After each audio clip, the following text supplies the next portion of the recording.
William Wiggetshute inherited the Vyne in 1827.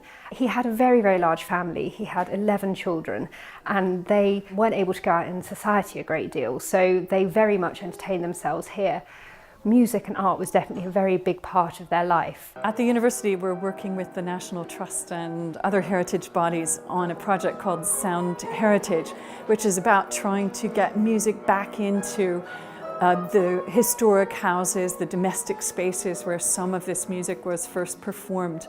It's a way for the National Trust to make it clear to visitors that these were spaces where people lived their lives, and music was so much a part of that. This is an older setting. When you play, you bear that in mind with the material that you're actually playing. You could imagine back in the time when this was in its heyday, people would be walking through, especially playing Mendelssohn songs without words. It fit the setting very well, I thought.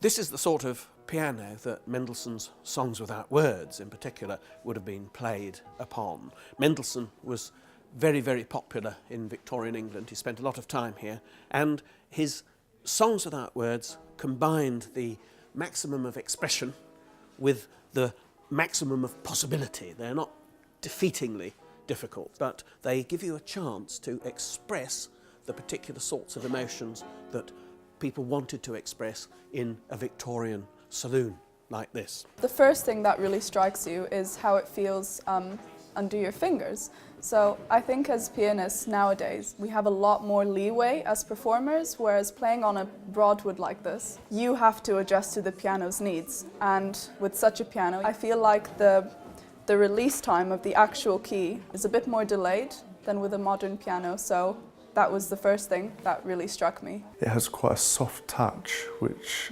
as a performer you have to adjust to it, especially when you're playing chords or even spreading the chord as they would have done back in the 19th century when this piano was being used regularly.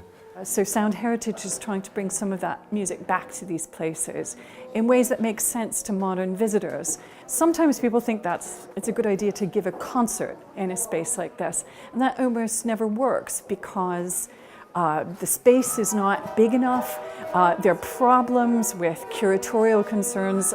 So this was a little experiment, bringing students in to do something that normally we would do in the university, but today we're doing it in the house instead.